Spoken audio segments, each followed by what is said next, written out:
Welcome to the Dispatch Podcast. I'm your host, Sarah Isger, joined as always by Steve Hayes, Jonah Goldberg, and David French.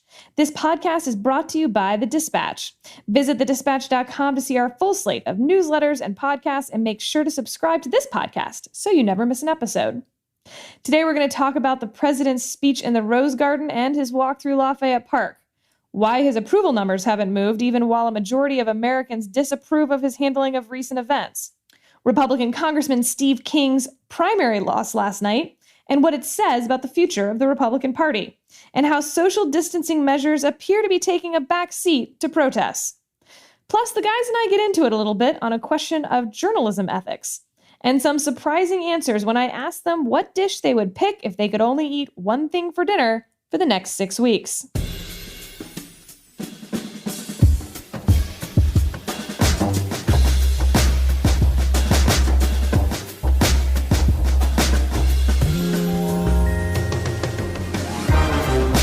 Let's dive in. Earlier this week, the president gave an address in the Rose Garden, fully dedicated for the first time to speaking about the death of George Floyd and the protests that have sprung up around the country. In the background, you could hear protesters being cleared from just north of Lafayette Park.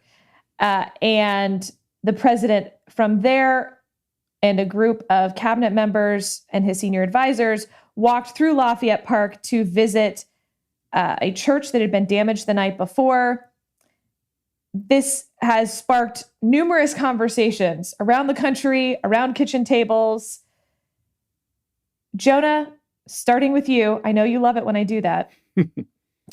Is this the iconic moment of the Trump presidency so far? For now, yeah, I think it probably is. It just, it can always get worse. There can always be another iconic moment. I still, in some ways, because I'm a big fan of sort of magical realism, think the orb touching was the iconic moment of the Trump presidency. But I think it does sort of crystallize a whole bunch of aspects of Trump's presidency. And I think, the conventional wisdom is that the way you beat a challenger is do what Obama did. You do what Clinton did in 96, is that you define your opponent really, really early and go after them negatively in May and June before they have a chance to really get their campaign up to speed. And I think that in a twist, Donald Trump has done that with himself. He has defined himself negatively in a way that I think could have lasting ramifications. I just hedge on this because I think, the quote unquote enemy, and I don't like calling them the enemy, but for the sake of the phrase, gets a vote here. And the rioters and the Democrats could mishandle this so badly that Trump's shtick, his sort of strongman shtick, could actually end up retrospectively playing well. It's just right now, it's very hard for me to imagine how much worse society has to get for that to happen. And I really would not like that to happen. But, lots of people say, why can't Trump be more presidential? Why can't Trump do this? Why can't Trump show compassion? In a lot of ways, it's sort of like people asking me, why can't you win international ballroom dancing competitions? It's because I can't. You get that a lot? I get it a lot. I did, and the thing is, I don't have any of the skill sets or capabilities to do such a thing. Trump is like a basketball player with one move. And it's to do this strongman strutting stuff. His conception of the office, his conception of how media works is to convey these very simple, strongman images, even if he doesn't actually want the responsibilities that come with actually being a strongman. He's a strongman light. He's strongman-ish. And I think at the end of the day, it's going to end up... I hate being so inarticulate. I was just so disgusted by the entire spectacle of it. And I'm so disgusted by how America is behaving during all of this that it's very hard for me to sort of just say this is all about Trump, and it's not all about Trump, but he is living down to all of my expectations here. David, there's been a lot of comparisons to 1968 in the last week. And that, at least historically, in a very simplified version, is to some extent credited, Nixon's win is credited for what was going on in 1968 in the country. That law and order really was, restoring law and order was a very important thing for a lot of Americans. Do you see differences today? I see big differences at least in the sense that who the law and order candidate is and how this would play out. I mean, in 1968, the law and order was breaking down under a Democratic president, Lyndon Johnson. Nixon was challenging Johnson as the law and order candidate, as the person who could bring order and could activate that silent majority. Although, was he using silent majority in 68 or 72? That's 72, I'm pretty sure. 72. Okay, scratch the silent majority comment, but who was running as the guy who could bring order out of chaos. And, I think this is not, we're learning, here's the standard caveat regarding political prognostication these days. Who knows what will happen? But if I had to give my best guess, I don't think that the law and order argument is going to work for the person for whom law and order broke down during his presidency. I mean, this is a person who was calling what was going on in 2016 American carnage. And what that was, even at the height of riots in Ferguson or Charlotte, or some of the Antifa violence in Portland, was nothing like what we've been seeing over the last 4 to 5 days. Nothing like it. I mean, this is where the 1968 comparison, for the first time in my life, has become at least somewhat in the ballpark. I mean, 68 was still worse. 67 was worse. But, this is far worse than the carnage that Trump decried. And I think even worse for him, I think an awful lot of people look at his leadership as things are breaking down and saying, wait, that's the opposite of a steady hand. That is the opposite of calm under pressure.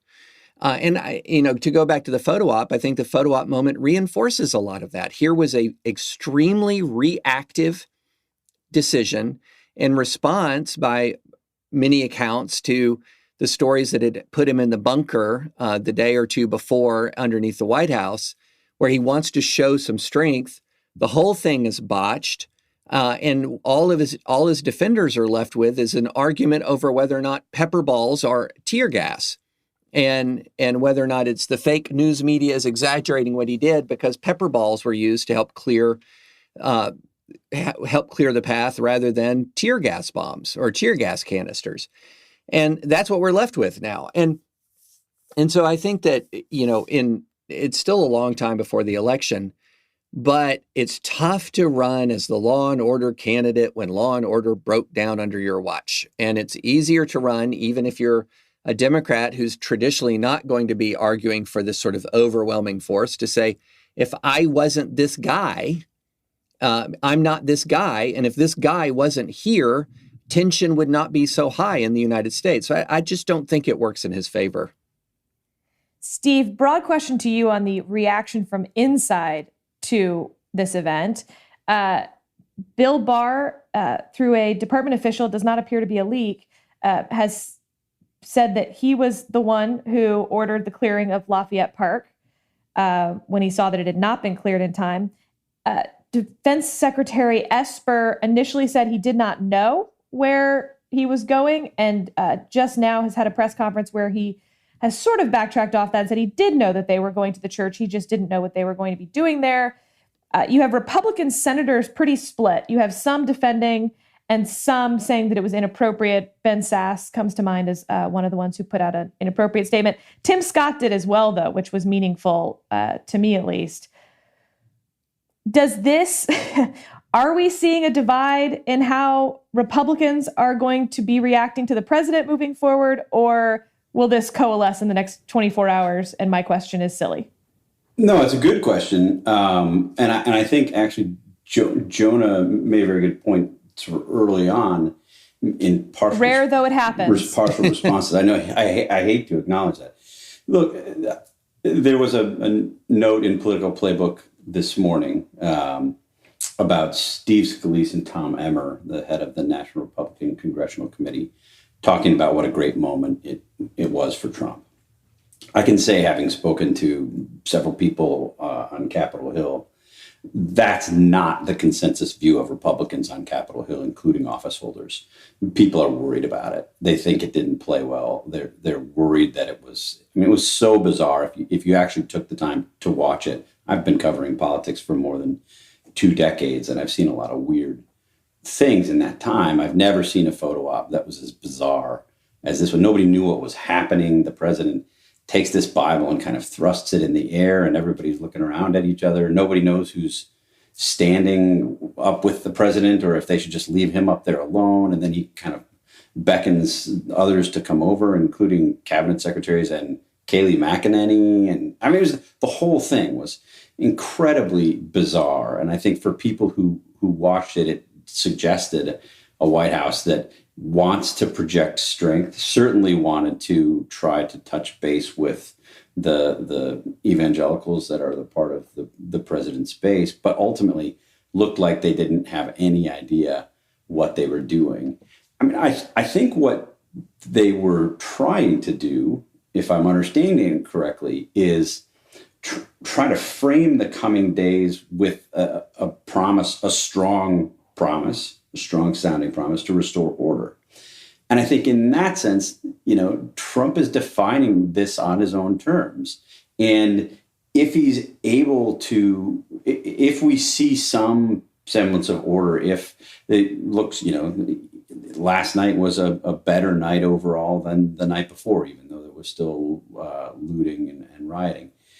If things gradually calm down, I think the president will be able to look back and say, see, I said I was going to restore order. I ordered this military presence. I suggested I might invoke the Insurrection Act, and here we are, and it's all worked.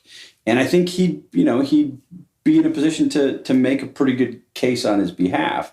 The flip side of that, though, is if he's wrong and if the violence continues or worsens even, he's going to be under intense pressure because he went out and made this declaration that it was going to end, to really end it. And I think that's when things could potentially get really ugly. So I think it was a gamble. It was a calculated one. There's, I think, skepticism among elected Republicans generally, but it's something that you could see in a matter of days or a matter of weeks, the president being able to say, I took this bold action, and his voters certainly believing that he was right to do it. Can I just a couple quick things on this? On the 1968 thing, I agree with everything that David said. The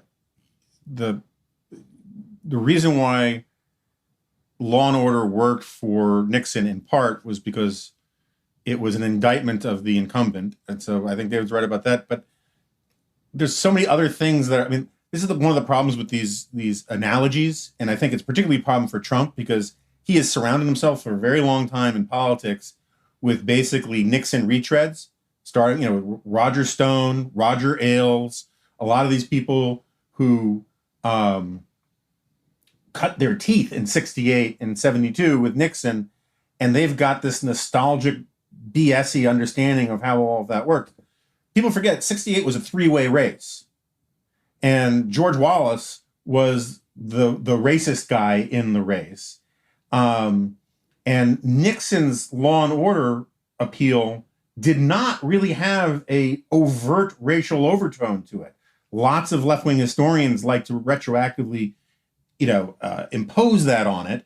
And I'm sure there was examples of subtext because Nixon played these kinds of games, but Nixon was the safe choice if you wanted someone who was for law and order and restoring stability, because he wasn't trying to appeal to racists. He was trying to let Wallace have those guys. Nixon was still they brought him basically back from the wilderness to get over the Goldwater Yahoo stuff and have someone who actually had a history of the old Republican Party, which had been in favor of civil rights.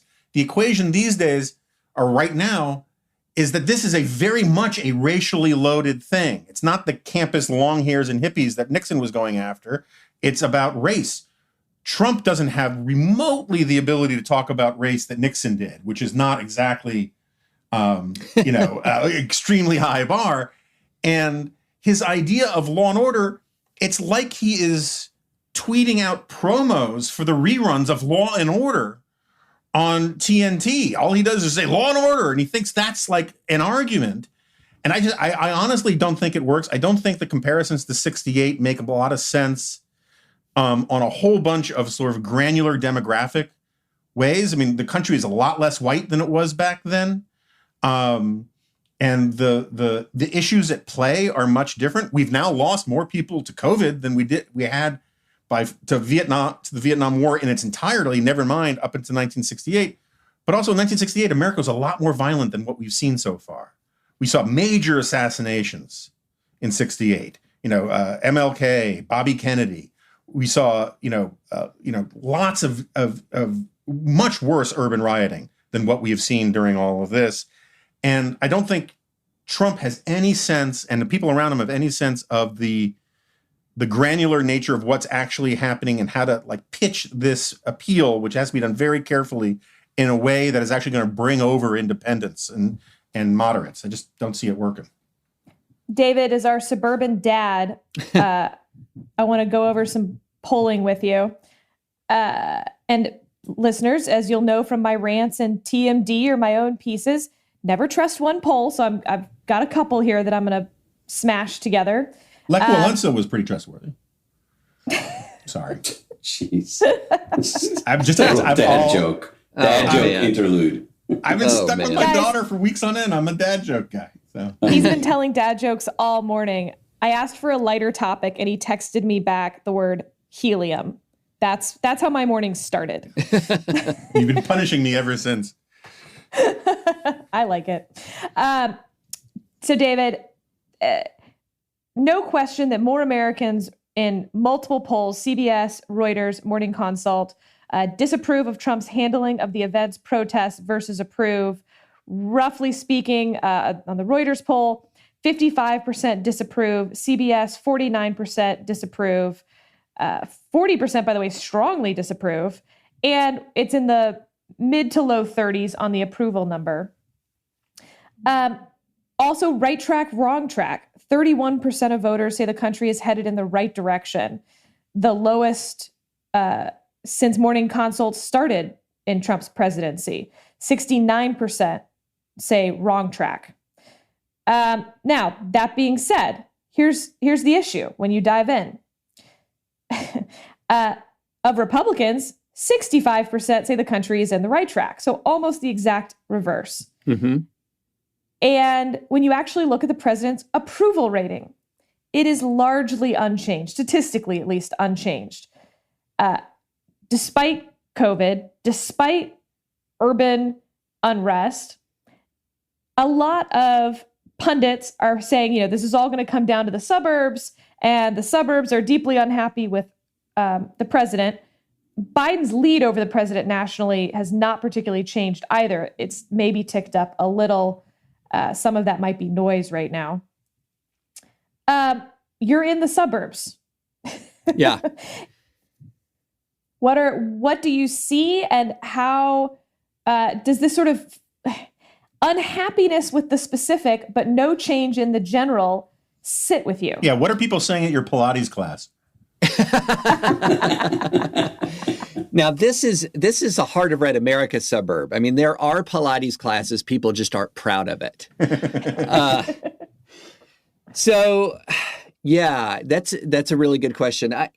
There has been, and I'll say this about the approval rating real fast before I move on to sort of this taking the micro temperature of the suburbs. One is, as I've been saying, I'm just going to be a broken record on this. He has a high floor. Much higher floor than other presidents in similar circumstances. He has a super loyal base. But if that's all he has, he's losing, and he's losing pretty decisively. He's got to have more than that 43%.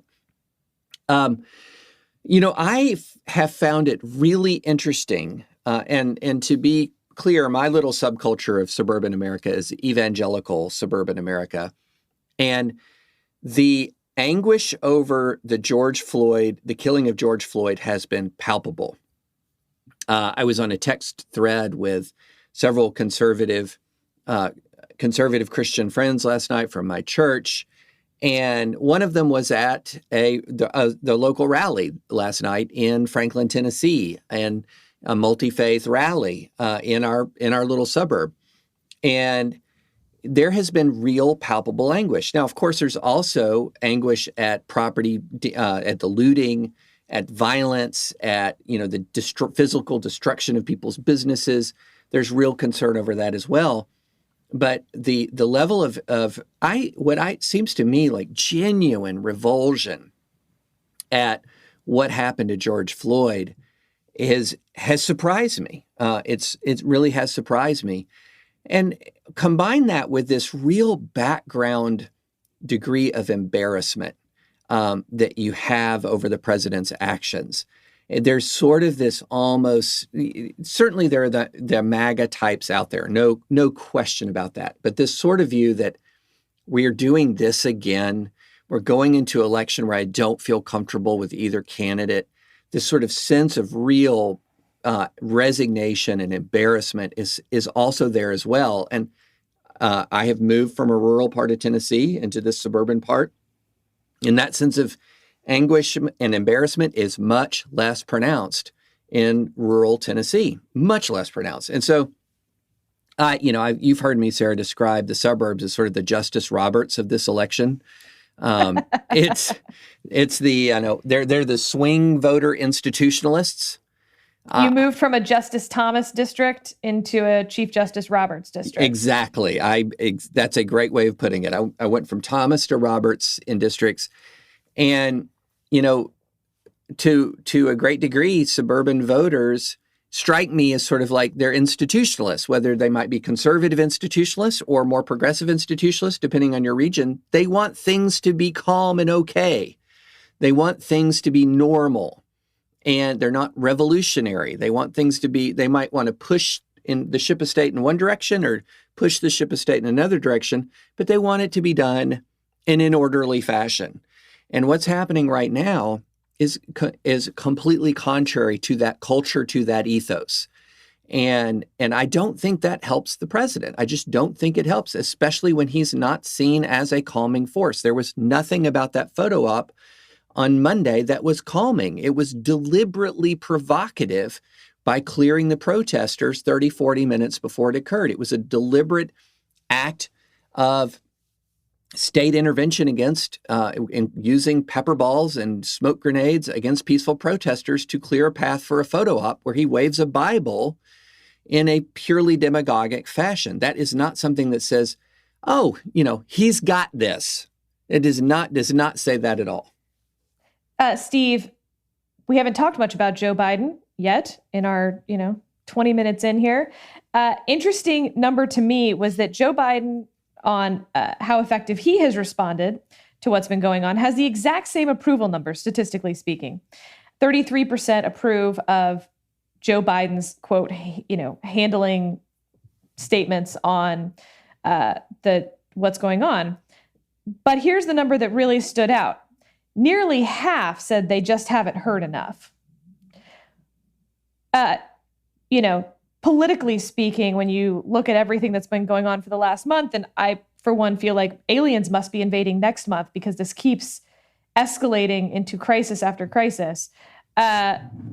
Is Joe Biden fine with half the country not really hearing from him still? Sure. Yeah. I think that's completely fine. Look, he hasn't done much, right? I mean, he visited a church. I don't know whether that came before or after. I think it probably came after that poll was completed. So he hasn't done much. He's given a statement. He put out a statement late Saturday night. But he hasn't been involved. He hasn't been looking for the cameras. And I think that's probably the right move for him here, unless he thinks that he could say something that would change the situation on the ground and actually help bring people together. I think he's right to want to stay out of this as a political matter. I think that poll He's also said though that he probably will not pick a VP candidate until August. Do you think he holds to that, or is this going to force his hand on picking a VP? I don't think there's any reason for him to rush that pick. There's been a lot of talk about how this changes the calculus around that pick, and puts additional, particularly in the context of the Democratic Party, puts additional pressure on him potentially to choose a black running mate, a black female running mate. So the rise of Val Demings. Yeah, you've heard a lot more about Val Demings. You've heard a lot more about Kamala Harris in the last few days. I think the talk about Val Demings, having had some conversations with people in the last couple of days about this, it is, I think initially, I don't think you were in this group, Sarah. You have been talking about her sort of from the outset. But I think a lot of people thought, that would really be kind of a reach. She's just a member of the House. This isn't somebody who's probably in that top tier of potential running mates. And I think there's a growing sense that she really could be, given her background and what she's done. And she has respect from Republican colleagues in the House. She sent a tweet over the last couple of days. It was pretty aggressive, calling for people to resist. So really backing the protesters in a way that some read as going too far. But I think we'll be hearing a lot more from her in the coming days, and I think we're likely to see her continue to rise. Jonah, is this the end of Clubmentum? I kind of feel like it is. Again, unless the aliens land next month, and then we're on a whole different track. Yeah, no, I mean, again, it is. Making long-term predictions is really difficult, especially about the future. But I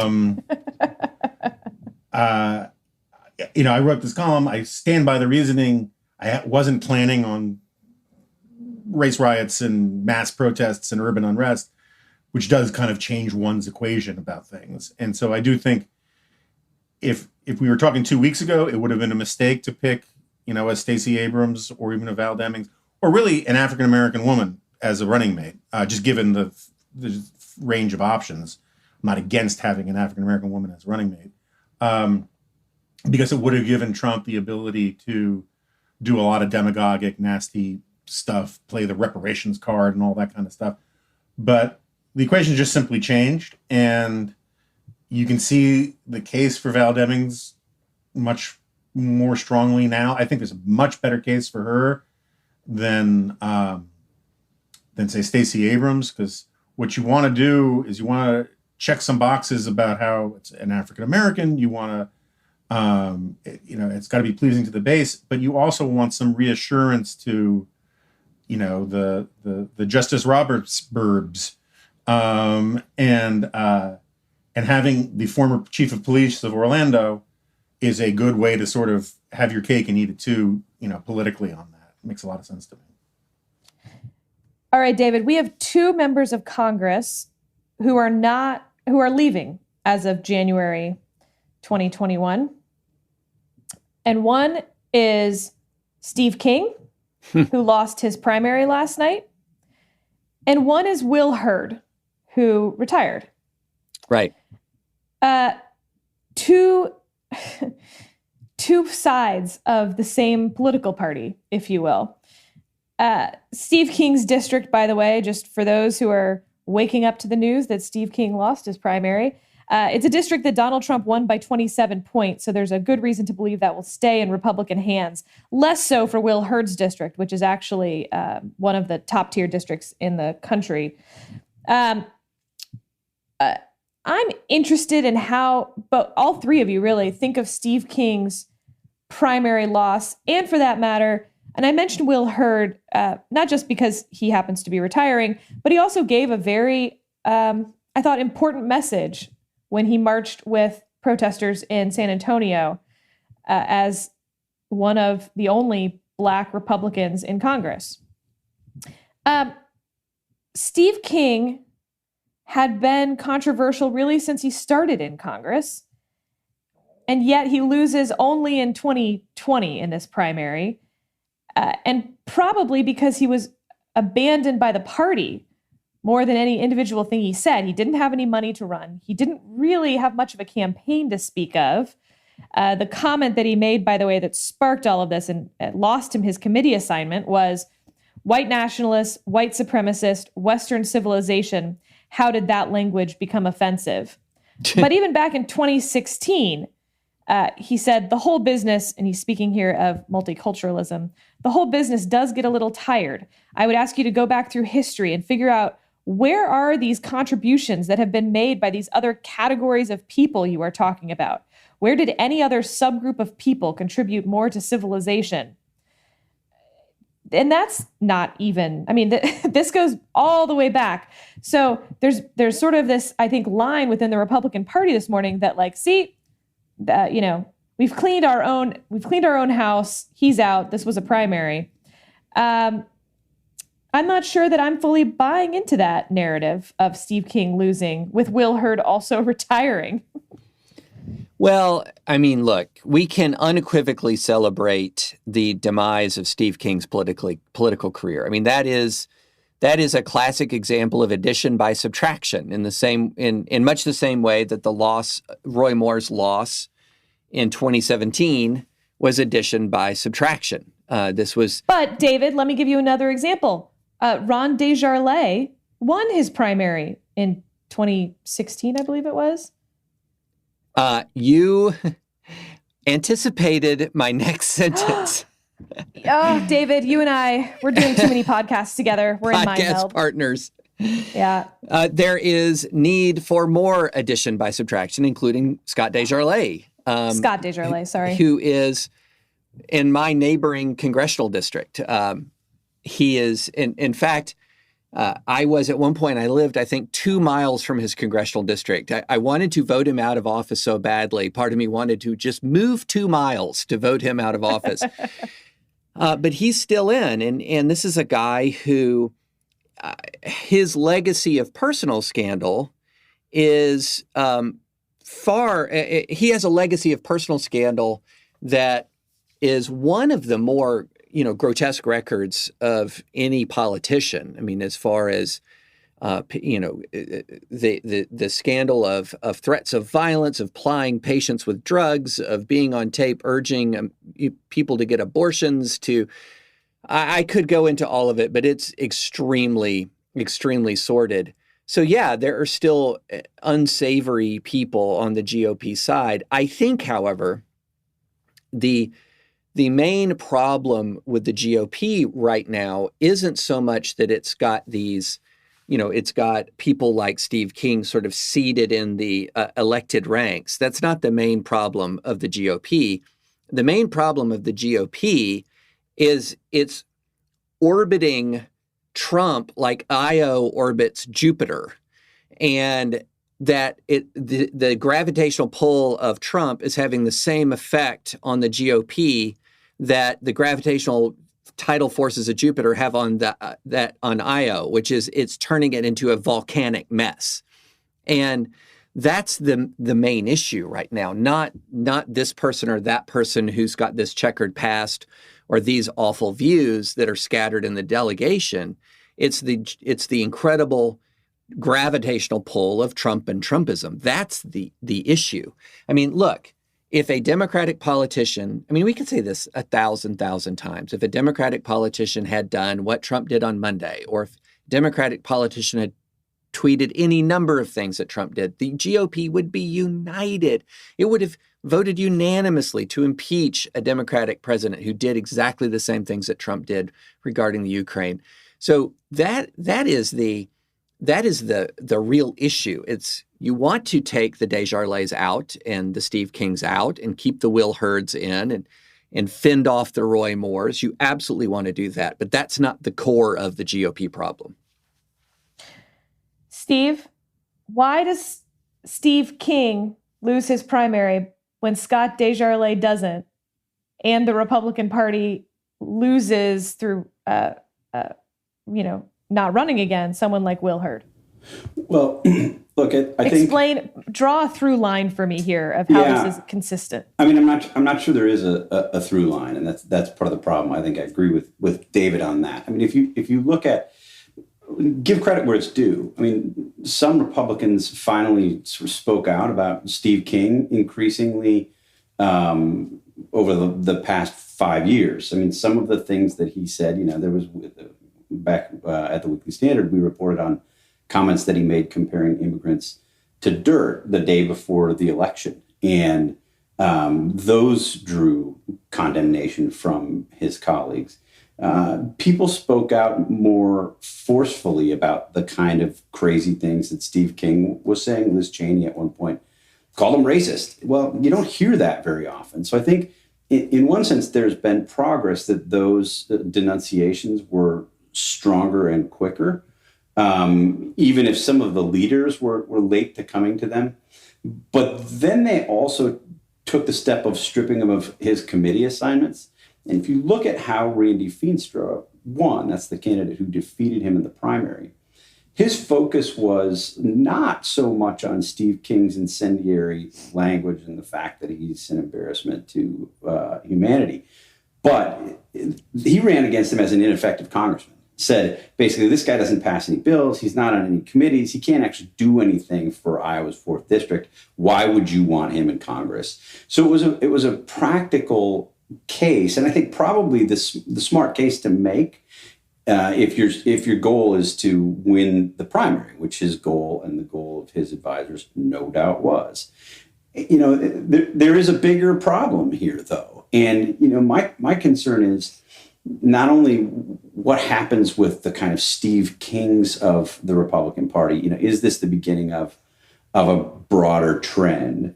And it's hard when you look around to believe that it really is, in part for the reasons that David spoke about. And I think one of the concerns is as you see these Republican primaries take place around the country, I worry that you have more and more candidates who are trying to sound like Donald Trump, and in some ways sound like Donald Trump's bigotry, and that's a problem for the Republican Party. I mean, the demographic projections don't make that a sustainable path politically, to say nothing of the moral problems that embracing bigotry has.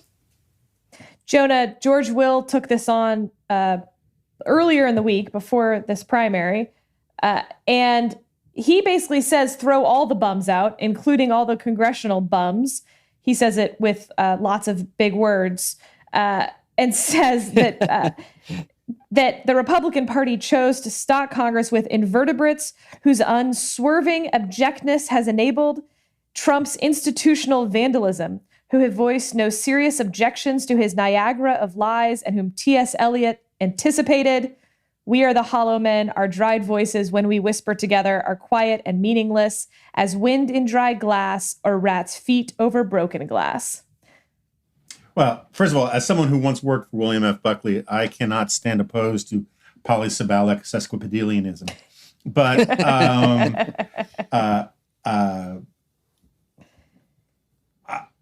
on a practical matter, I agree with with George Will's indictment of Trump. I am not sure that I would go so far as to say let's vote out the Senate Republicans. Even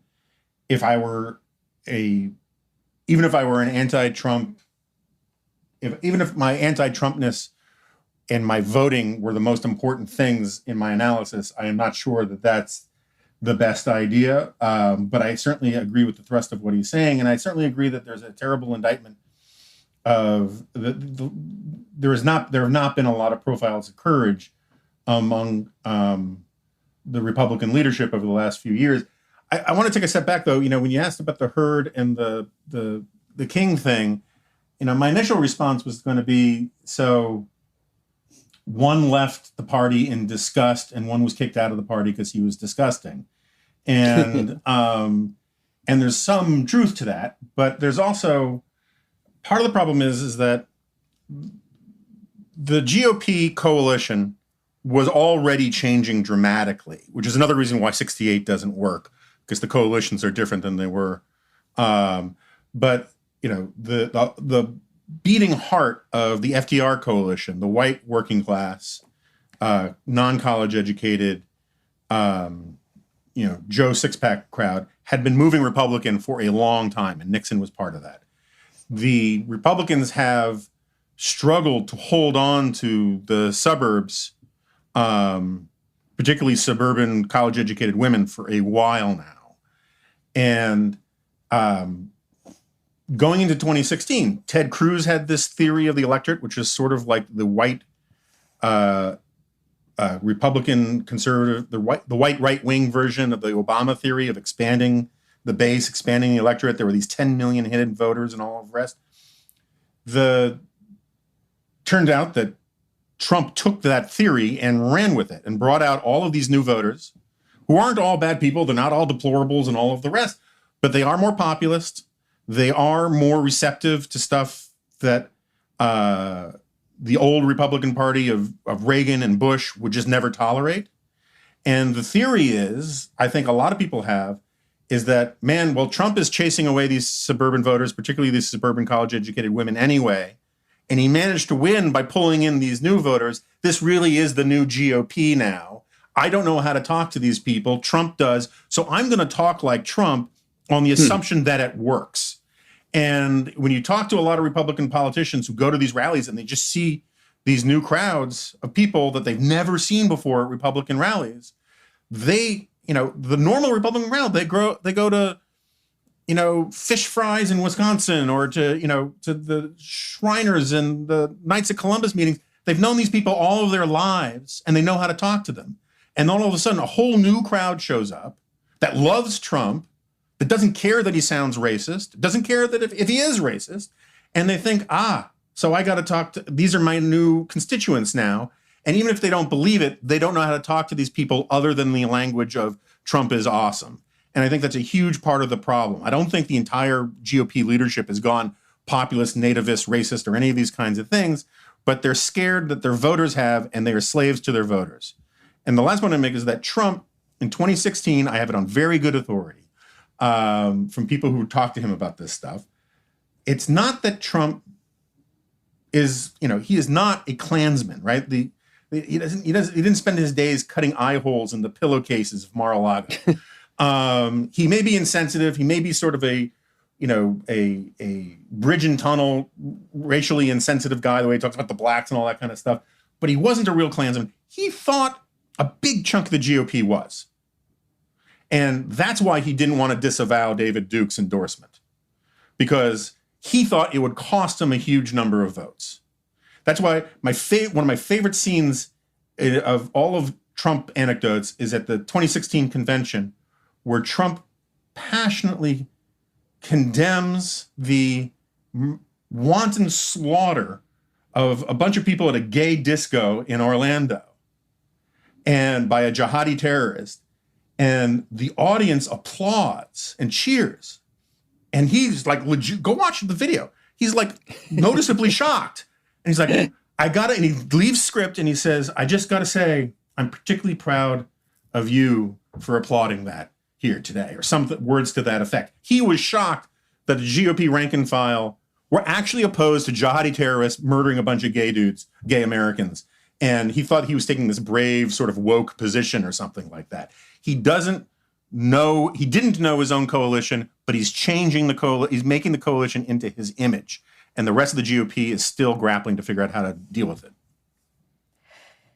Steve, I'm going to come to you because I come to you on all things COVID, which we haven't talked about yet, which is incredible when you consider the last 3 months of our lives. That, 40 minutes in, we haven't talked about coronavirus. And I guess the way I want to enter it is through the protests. Talk about lack of social distancing, as many people have noted. On on the one hand, you have a group of infectious disease experts at the University of Washington who start circulating a letter.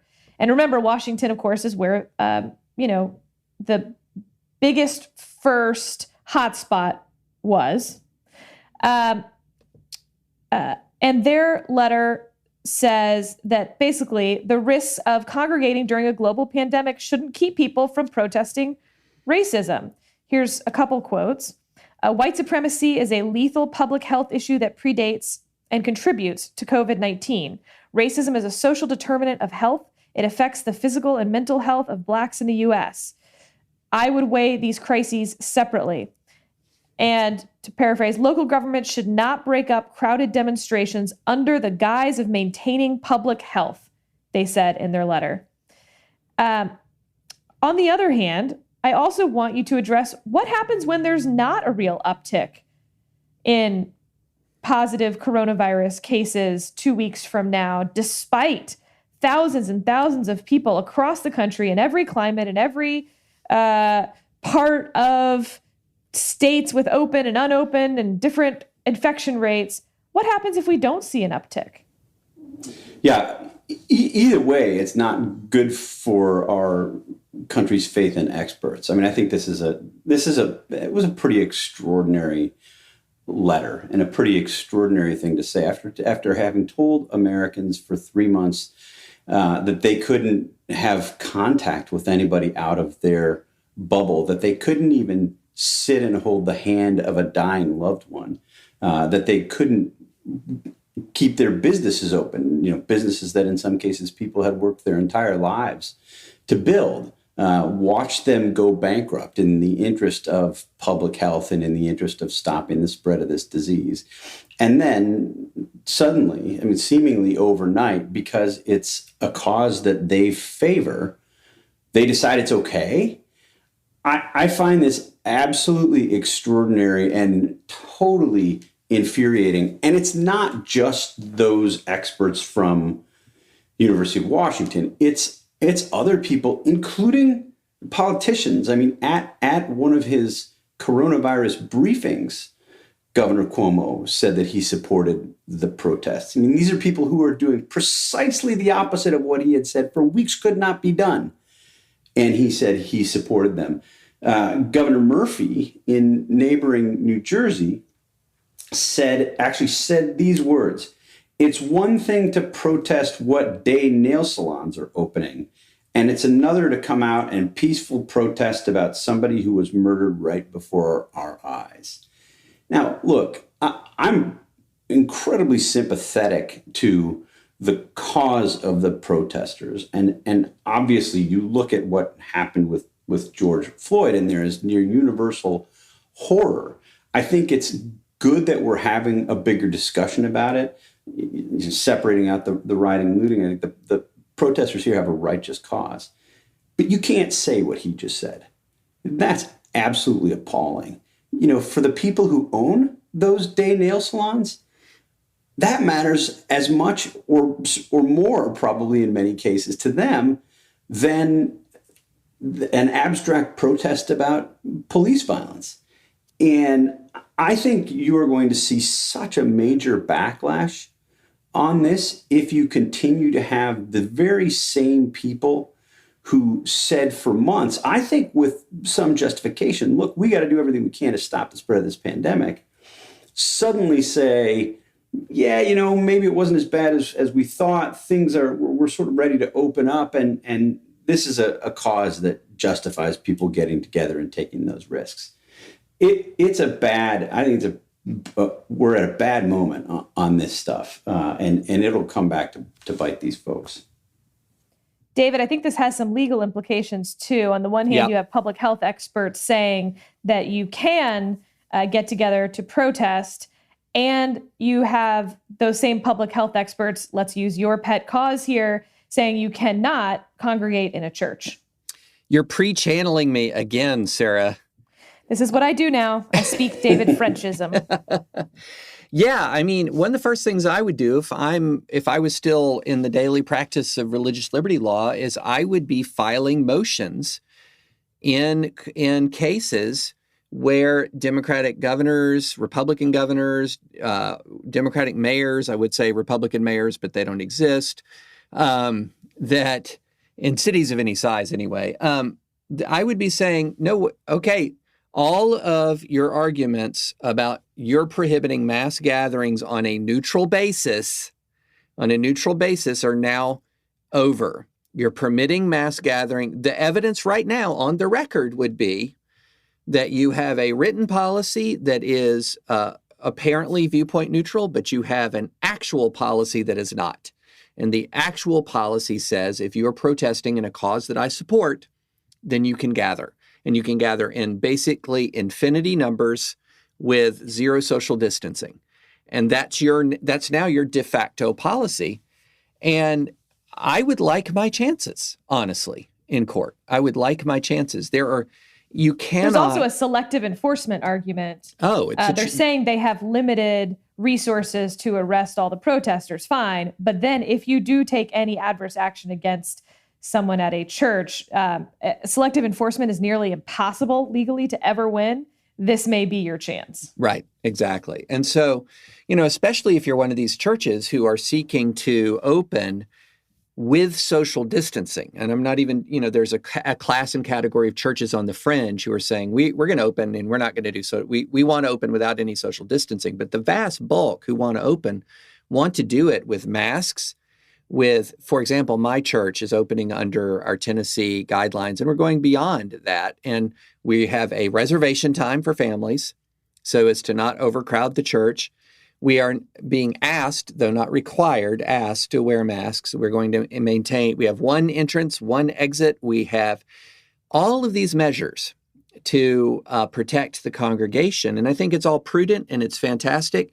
But, in other parts of the country, churches are going into federal court and asking to open on that very responsible basis. And as we just talked about in our Monday advisory opinions, they're being denied. I mean, the Supreme Court did that on Friday. And so I do think that there is a civil liberties issue here. And then I also want to echo what Steve said about experts. Okay, so we have seen in the last 3-4 months a huge debate about scientific expertise and the role that scientific expertise should inform public policy. And then we just had, as Steve references, these scientists using their science credentials to add additional heft to what was a blatantly political statement. And that, in many ways, sort of sums up a lot of the critiques we have of the expert class in this country. And that is, they're using credentials that they have to imbue them with authority on matters outside their narrow set of expertise. Because I'm sorry to say that in the middle of a pandemic, that you're going to risk perhaps many, many more deaths because white supremacy is more of a public health issue than a pandemic. That smacks of politics a lot more than sort of the precision of epidemiology. Well, so just one quick point on this. It's also there's such it's not even apples and oranges. It's apples and pink flamingos, because the idea, like, I would actually give these woke public health people writing this thing some benefit of the doubt if what they were suggesting was, if you let these protests take their course, we will solve the problem of white supremacy and racism in this country, right? But it's not going to do that.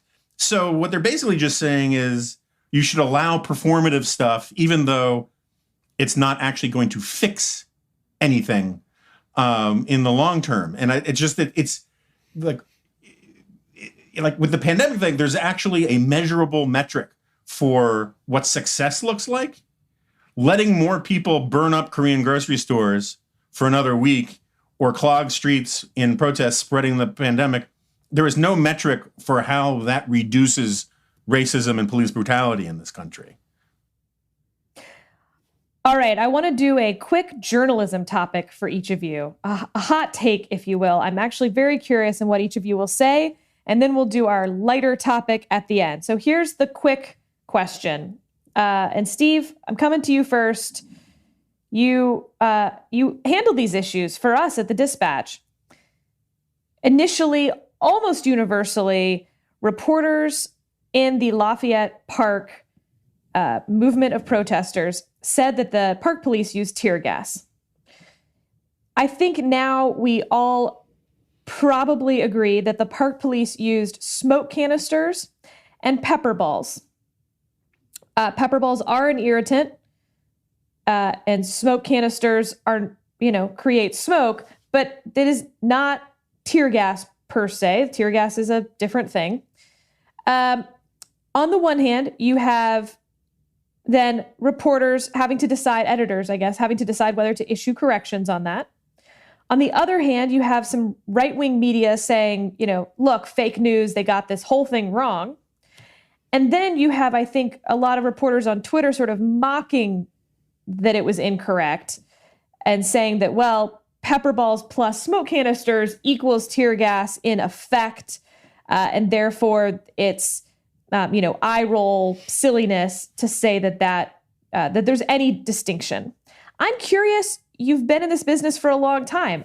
Where do you fall on that conversation? Yeah, you know what? I mean, I actually don't think this is that complicated. You should be as specific as you possibly can in describing what's being used, and as accurate as you can. Make it as clear as you can to your readers who might not be sophisticated on these various distinctions. And if you get it wrong, you should correct it. In this case, I mean, it is an interesting back and forth, and it is sort of an interesting journalistic question. Reporters who were in Lafayette Park and surrounding areas, felt the burning sensation that they had associated, particularly those who had been, hit with tear gas in the past, with tear gas. So they used tear gas as sort of a general term.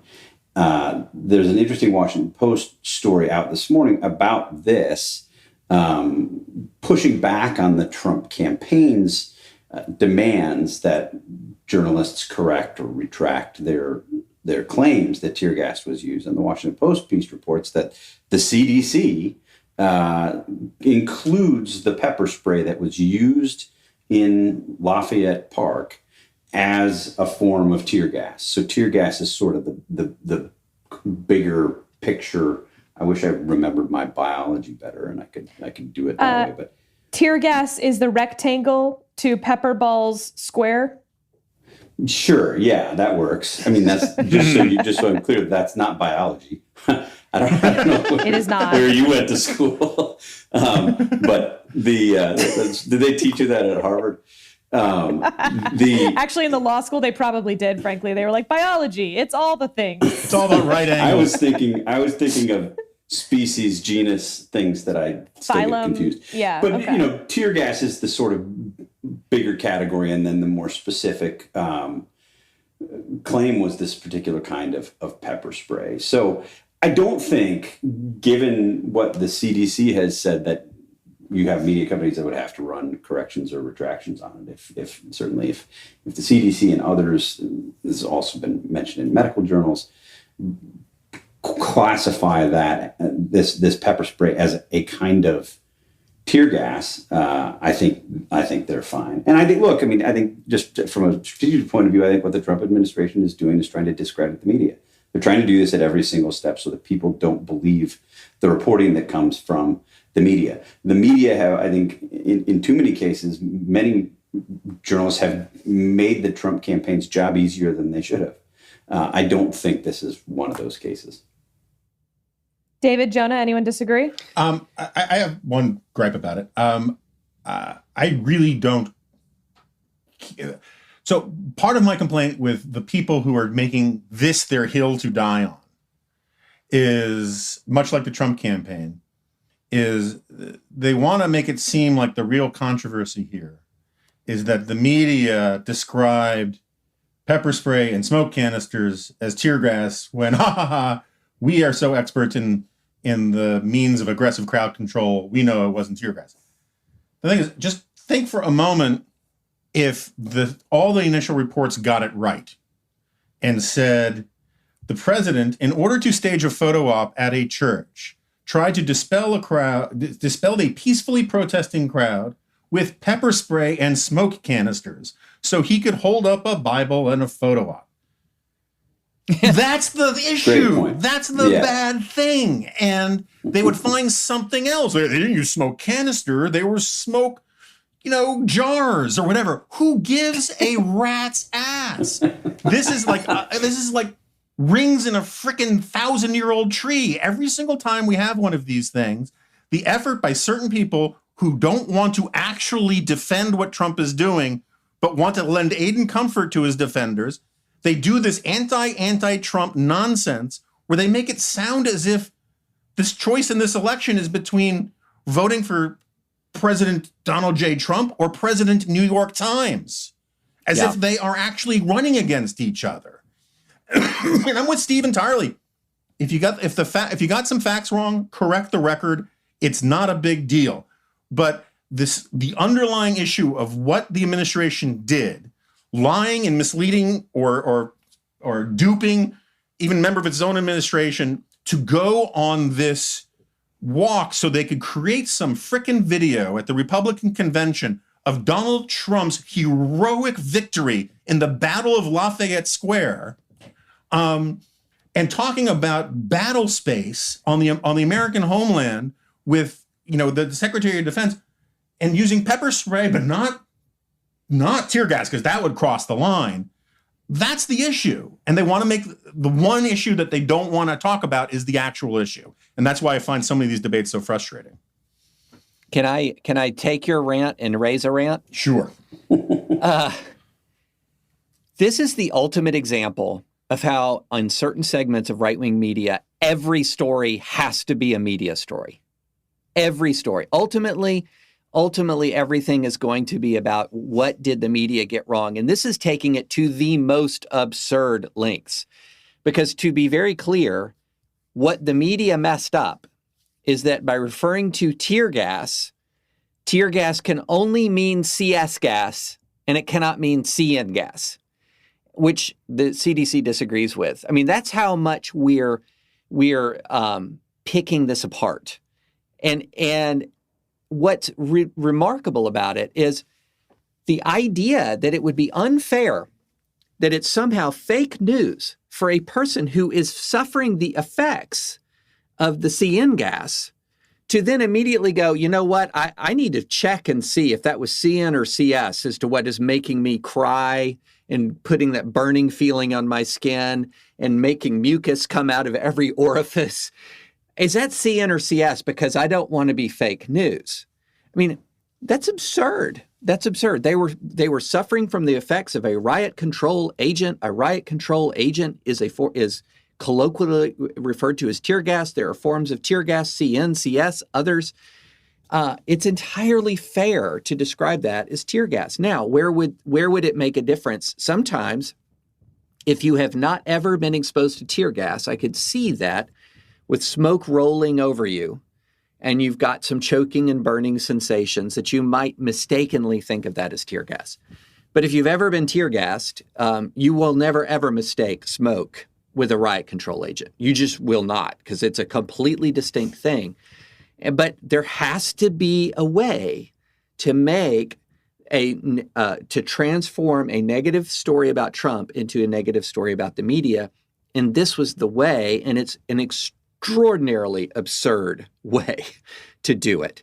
And one of the leading stories about it, what was fascinating to me is they did the writer Molly Hemingway did a block quote of the explanation of what was used, bolded no tear gas canisters, but did not highlight pepper balls or explain what they were at all. And leaving the reader who knows nothing about riot control agents with the impression that the only meaningful riot control agent is tear gas, is CS, not this other kind of riot control agent that the CDC calls tear gas. So, I mean, when you recognize the pattern, you can't unsee it anymore. Trump will do something that is any other president, these exact same people would be up in arms about. And then wait a beat. Just wait a few hours, maybe wait 24 hours, and you'll figure out that somehow it's really a media story. And it happens time and time and time again. I agree on the media story aspect that you're raising, and I certainly agree that overall this does not, to Jonah's point, does not change what the story should be coming out of this week. However, I think reporters should have been more careful. I think it's not that hard to say, as someone on the ground, the irritants were used or smoke billowed, like describe it. But if you, a reporter, are not an expert on various types of CS versus CN gas, then don't say that, because I think it turned out, again, to your point, that it's pretty close and all of that. I think some of that is luck, frankly, David, that ended up being the case. And I think it's not that hard to have some humility, which I don't see a lot of on Twitter from blue check marks right now, to say, this is easy to correct. It doesn't change the overall point that, the story made. We should have said pepper balls. We should have checked. We should have asked. There's not even necessarily, I think we're making a point here, but I think for a lot of the reporters, they weren't actually even making a point. They were just conveying information, some of them in real time, right? They were there. They were hit with these riot agents, what the CDC considers tear gas. They described it as such in real time. I mean, I think first of all, I don't think it's inaccurate. And secondly, I don't think you can ask reporters who are, literally wiping away their eyes, this irritant from their eyes, to pull out their iPhones on live television and say, all right, now let me get into the CS versus CN thing here.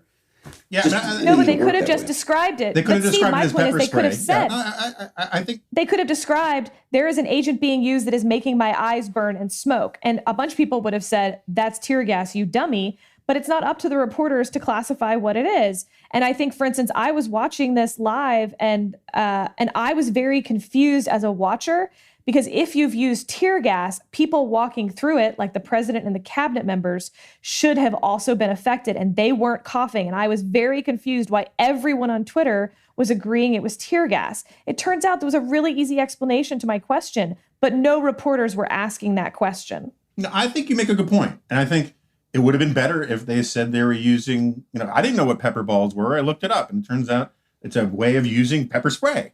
And I think no one would be any less outraged if they had used, if they found out that the president cleared a field of peaceful protesters with pepper spray and smoke rather than what they think tear gas is. But to me, it's a little bit like, writing about how they, and this didn't happen, but just hypothetically, the police released vicious German shepherds on peaceful protesters, and it turns out that they were actually Belgian Malinois. Which are also... I think that's actually a really close thing, because actually, I have dealt with German Shepherds and Malinois and the things of security detail that I've worked with. And you know what a reporter should say in that case? Dogs. No, I agree. But I think if you don't know what kind of dog it is... But to Steve's point, I think that a lot of people use tear gas colloquially, not technically. And I think that's where everything gets sort of hung up. It's like I don't want to get into assault rifles, whether they're a thing or not, but a lot of reporters who don't know the technical jargon about guns sometimes mess up technical jargon about guns. It doesn't change the fact that a bunch of Michigan protesters brought guns to a protest, even if they got the descriptions of them wrong. Yeah, and when you don't get much more technical than the CDC.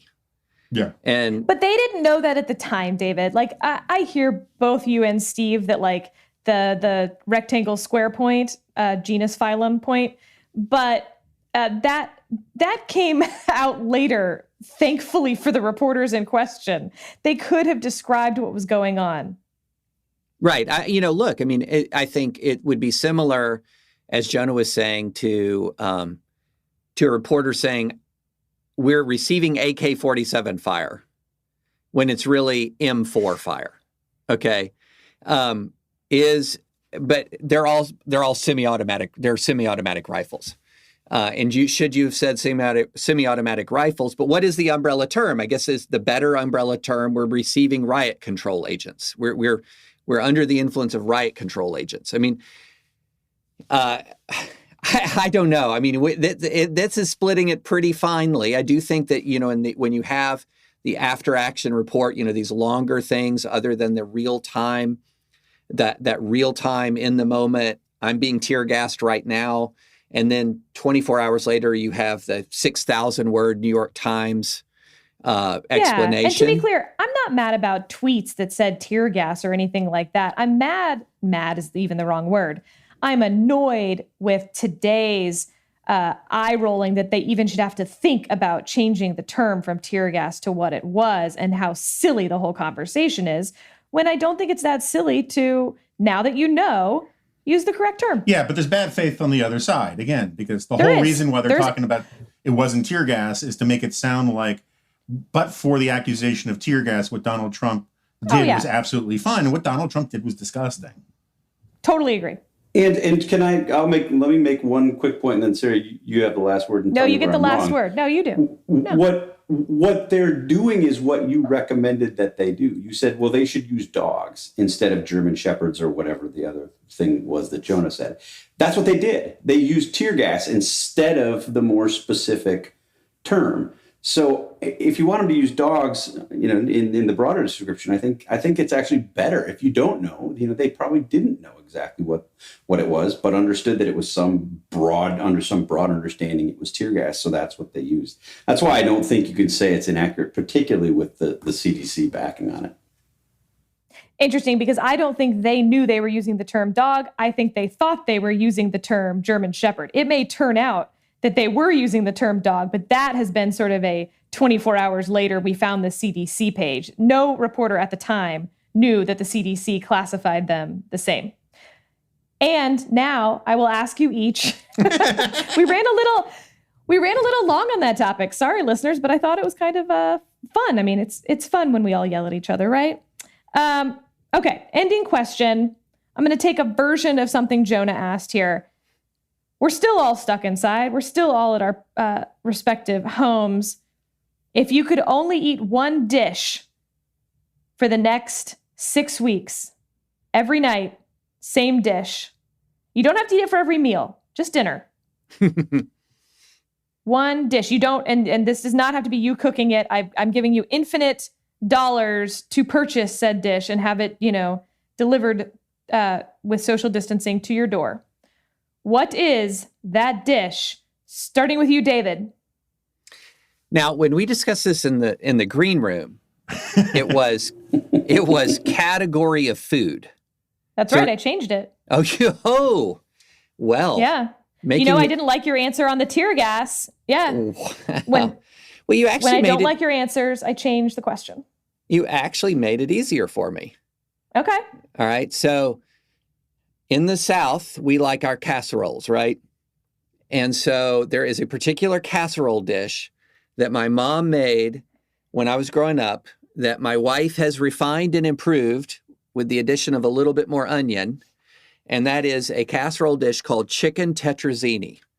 And if you've never had it, it's life-changing.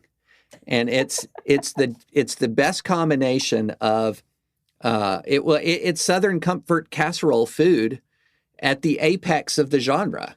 And, it provides you with meat. It provides you with carbs. It's just fantastic. So, and it definitely provides you with calories. And in fact, I think of the 8 or 10 weeks that we were under shelter in place, I may have had chicken tetrazzini for a full 1/3 of those meals. So that's So this easy. is not a hypothetical for you. Okay, No. Steve. I mean, I'm tempted to just invite myself over to David's because that sounded good. If we have to eat it for every meal for 6 weeks, it does change Just for the dinner, thinking. you said. Sarah's Yeah, for dinner. but even for dinner, like if it's your dinner every night for 6 weeks, I mean, in a less specific question, I would probably choose some kind of steak. Probably don't want to have red meat every night for 6 weeks, although I've had periods in my life where I was close. So I think I would do tuna steaks. Whoa. Wow. Did not see that coming. Wow. Lightly seared tuna steaks with sriracha and maybe cut them up on, put them on rice crackers and with some cream cheese. So have we now settled once and for all who is the man of the people and who is the elitist in this podcast? Wait, it got weirder when it went to crackers with cream cheese. Yeah, I know. I'm like, you guys have never had. I'll make them for you sometime, and then you'll be begging me to come over and eat. I am rethinking my entire decision to join forces with Steve and start this thing. This is disturbing. I didn't see that coming at all. Yeah. Wow. It doesn't go with Spanish red wine very well, to be honest. True. No, I'd have to have some kind of Verdejo or something else. Oh my gosh. One last question on the parameters of this, Sarah. We are, for the time being, throwing aside any concern about carbs or, weight loss regimes or any of that kind of stuff. It's just, you got to do this for 6 weeks. What meal would you want to do? Right? That's how I intended it. Although Steve's, non-red meat thing, he certainly seemed to have taken into account the possibility of a heart attack. No question. Yeah. So you have to factor it in, I think. This is a tough one for me. I'm very tempted to say some version of chicken, rice, and beans, because I think that is just rice and beans alone, you get all of the sort of amino acids in the world you have. There's some umami-ness to it that I just love. But I think beans for dinner for 6 weeks is probably not something that most marriage counselors would advise. I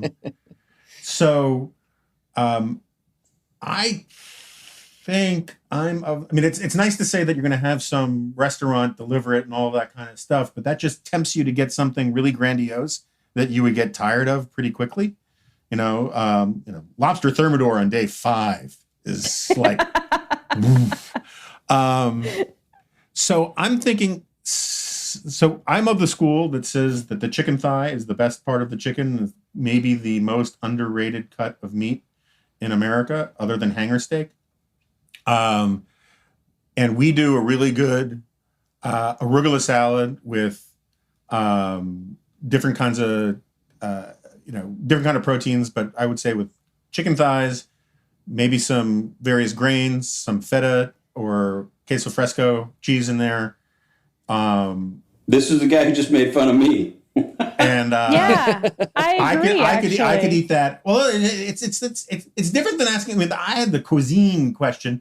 This is a difficult planning problem of what could you maintain an appetite for 6 weeks, and I think you need some variety in it so that you can focus your brain on different parts of it. So something like that. If not that, then wings. Let's just do wings. Okay. And I'll have salads for lunch. Okay. So I guess part of me asked that because my husband got a smoker about a month ago now, and so every Saturday he has smoked more meat than could feed all of us for a long time. And so every night for dinner, basically for the last month, we have had smoked meat. And so I'm reflecting on what I wish we were having every night for the last month. And the answer is a resounding beef fajitas. Ooh, that's a good answer. I gotta say, that's a solid choice. And, why do you call them beef instead of steak? Because actually correctly done, it's fajitas. They were invented by Ninfa Lorenzo in Houston, a family that I know pretty well, Steve, and the history of fajitas. So I'll call them whatever I damn well. I know, but it's like dogs and German shepherds or 2.5 NCN. Beef instead of steak. I mean, it's fine. You call them what you want. You seem to be preferring the general category now. Because there's no such difference. All fajita, correctly described, is the specific type of meat used.